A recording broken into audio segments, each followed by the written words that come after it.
With the 13.2 update heading our way in Warpath, this video we're going to be focusing on the brand new officers heading our way. So without further ado, let's go and get started.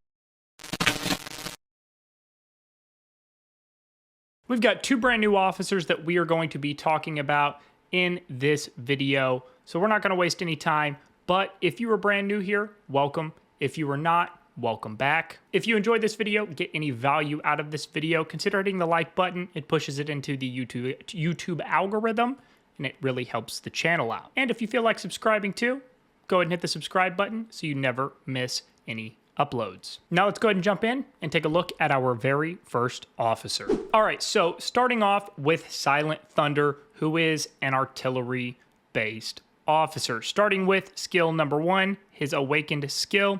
Deals skill damage to an enemy. Damage coefficient is 2000. When in an artillery troop, also deals extra AoE damage to the target and up to 3 enemies within 2 map grids. Damage coefficient is 600. Skill number 2 increases the damage intensity of this officer's troop by 20% and its damage resist by 10%. Skill number 3, special skill. While in the field, increases skill casting speed by 12.5% and critical strike chance by 10% for normal attacks and officer skills of this officer's troop. Skill number 4, another special skill, increases critical damage by 50% for normal attacks and officer skills of this officer's artillery troop. Increases critical damage by an extra 8% for every 1 additional map grid between the troop and its target. Increases the officer skill resilience of this officer's artillery troop by 55%, and if its troop speed by 10%. Upon entering combat, grants the troop a shield. Shield coefficient is 4,000 for 20 seconds. Can be triggered every 60 seconds. That's an obscene skill or shield coefficient. That is wild, actually.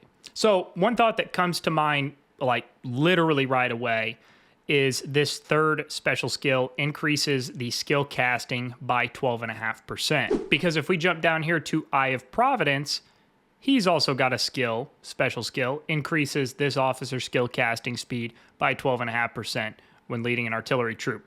So you could potentially use the new officer and throw this one on with the skill training system, and now you're talking about a 15% increase to officer skill casting speed. I don't know. I'm definitely feeling some versatility here. I think you could go a lot of different directions in terms of which officers to pair with this officer. Of course, you know, depending on which unit type you're going to run this particular officer on, you could also, you know, utilize some of these critical skill options from some other officers. I mean, there's definitely some versatility here. Sorry if you just heard a bump that I hit my microphone, but there's definitely a lot of possibilities here with this officer. Some of this is definitely kind of OP for sure. The second officer here on the list is going to be a brand new Navy officer, Rip Current, supposed to be a versatile officer. Starting with skill number 1, his tactical skill. Deals skill damage to an enemy. Damage coefficient is 2200. Also reduces the target troop's damage resist by 20% for 8 seconds. If the target troop has an active shield, deals skill damage again. Damage coefficient is 550. Skill number 2, an offensive skill, increases the damage intensity of this officer's troop by 25%.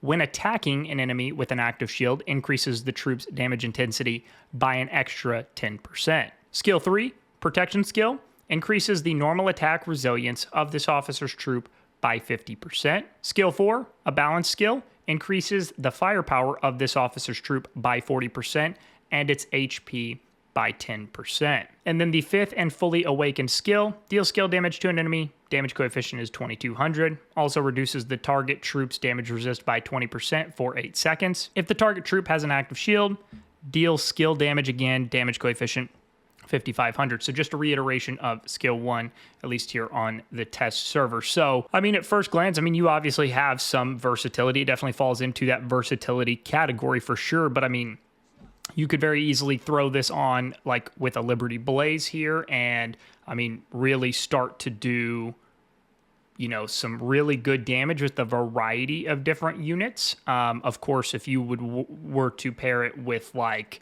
you know, Tidal Fang, you would have to kind of specifically work with that guided missile destroyer just because that's what Tidal Fang is kind of more or less geared towards. Same thing with some of these other ones, but you definitely have some options here. You can kind of niche down and really focus on it for a specific unit type, or you can just pair it with Liberty Blaze and get really, you know, versatile and rock with, you know, a variety of different unit types. So definitely some possibilities here. What do you guys think? Are you guys looking forward to these officers?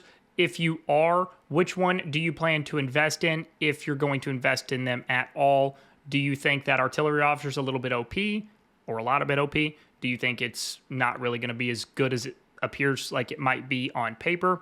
Any thoughts and opinions you have, let me know those in the comments. If you have stuck around and made it this far into the video, first and foremost, thank you.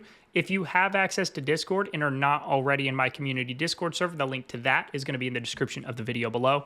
Click on that link. It will take you right into my community Discord server. Whether you are a new player or a veteran player, it doesn't matter. Absolutely everybody is welcome. As always, thanks for taking the time to watch the video today, and we'll see you on the next one.